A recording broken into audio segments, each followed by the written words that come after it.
बच्चों 100 शब्द प्रति मिनट गति का डिक्टेशन। Yes, start.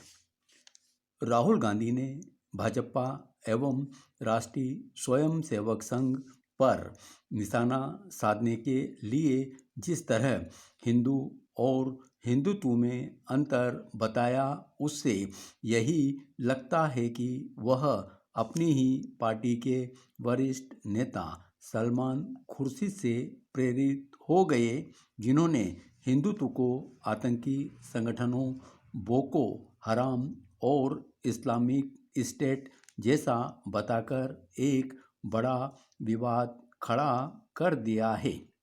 जैसे यह समझना कठिन है कि सलमान खुर्शीद कैसे इस नतीजे पर पहुंच गए कि हिंदुत्व सबसे खूंखार आतंकी संगठनों सरीखा है, वैसे ही यह भी कि राहुल गांधी ने हिंदू धर्म और हिंदुत्व में फर्क कैसे देख लिया, क्योंकि राहुल गांधी ने एक तरह से वही लाइन ली जो सलमान खुर्शीद ने अपनी पुस्तक में रेखांकित की।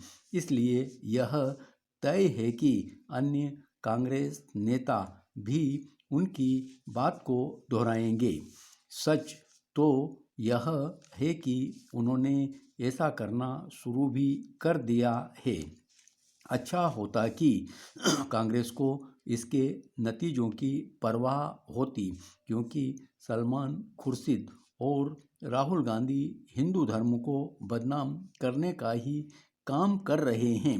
इसकी अनदेखी नहीं की जा सकती कि राहुल गांधी पहले भी यह काम कर चुके हैं।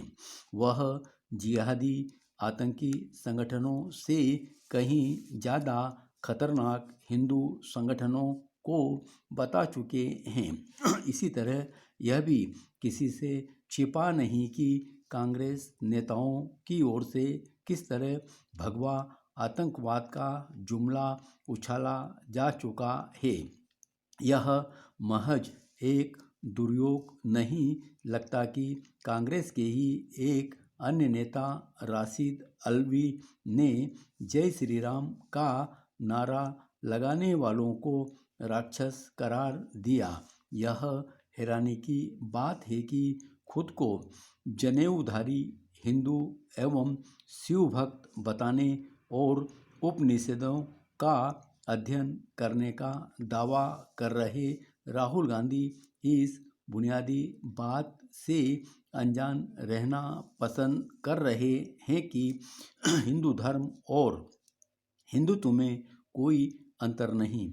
इसका मतलब है कि वह न तो हिंदू धर्म से परिचित हैं और न ही उसके गुणों एवं उसकी प्रकृति यानी हिंदुत्व से।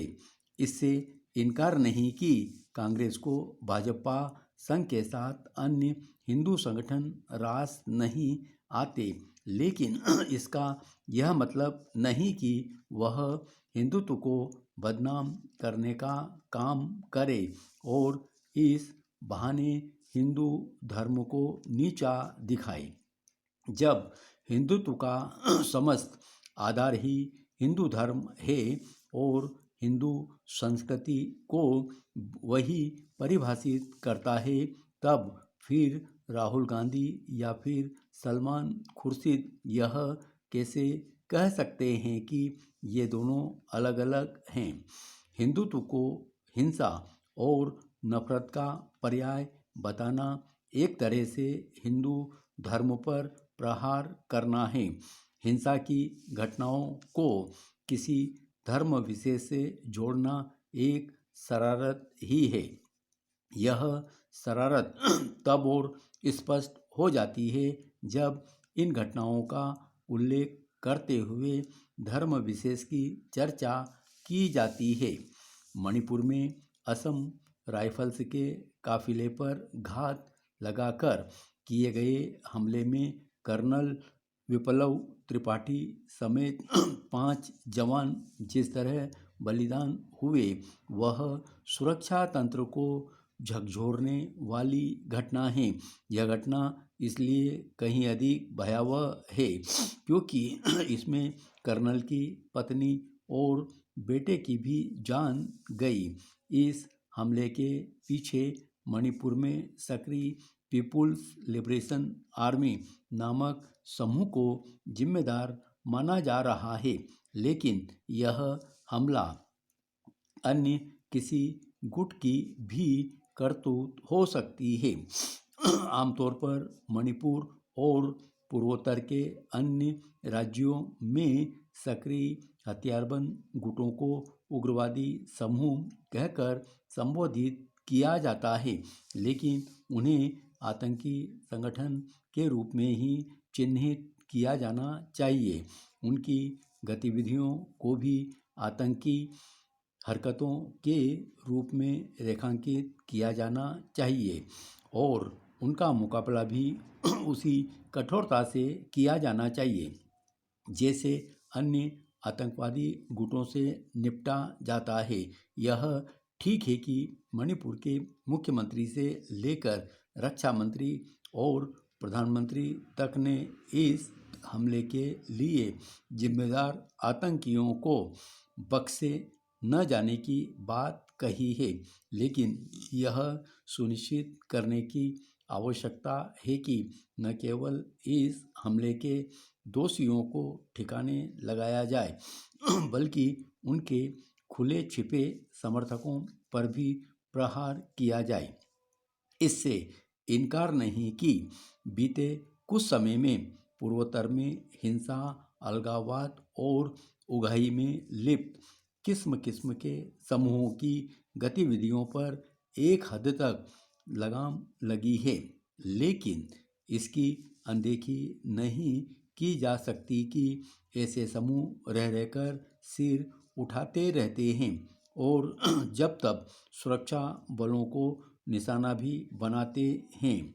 यह सिलसिला तब तक थमने वाला नहीं जब तक इन समूहों को पूरी तरह नष्ट नहीं किया जाता।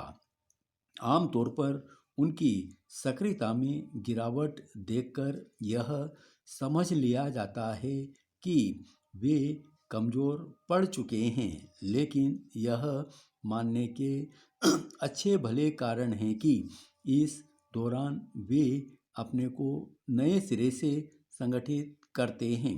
यह भी किसी से छिपा नहीं कि जब भी इन संगठनों पर दबाव बढ़ता है तब वे या तो अन्य हथियारबंद गुटों की शरण में चले जाते हैं या फिर पड़ोसी देशों खासकर म्यांमार में जा छिपते हैं, क्योंकि वे वहाँ से नशीले पदार्थों की तस्करी करते हैं।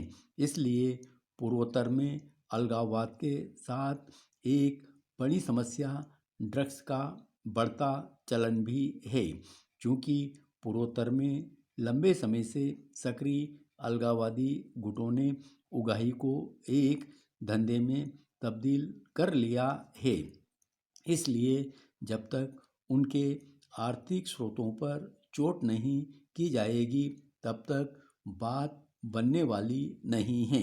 यह आवश्यक ही नहीं, अनिवार्य है कि इन गुटों पर तब भी प्रहार किया जाए जब वे निष्क्रिय दिख रहे हों।